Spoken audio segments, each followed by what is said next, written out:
天氣越嚟越熱啦，小朋友想食啫喱嘅話咧，就唔使再出去買啦，因為我哋自己喺屋企整咧，實在太簡單啦，乾淨又衛生，冇任何添加。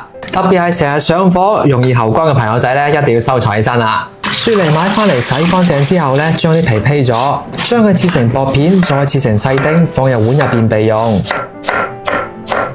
跟住喺鑊入邊加翻1300毫升嘅清水，再將切好嘅雪梨丁咧倒入鑊入邊，加翻幾粒老冰糖同埋一紮枸杞。我哋先開大火去煮，一邊煮一邊去攪。等啲冰糖全部溶晒之後咧，將佢轉成最細火，繼續煮5分鐘。用細火將雪梨嘅香甜味咧全部煮晒出嚟。關鍵嘅步驟記唔住嘅話咧，可以點個小紅心關注收藏起身，下次想食唔識整嘅時候咧都可以睇得翻嘅。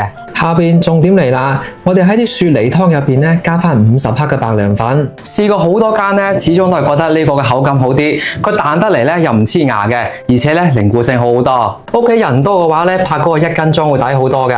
我將佢放喺視頻嘅左下角啦，大家有需要嘅可以去睇睇。倒完白涼粉之後，揾隻殼攪攪佢，等佢全部溶開，然後直接倒入一個大碗入邊，等佢自然放凍就可以凝固啦。如果我哋急住食嘅朋友仔咧，可以將佢放喺冰箱冷藏，會快好多嘅。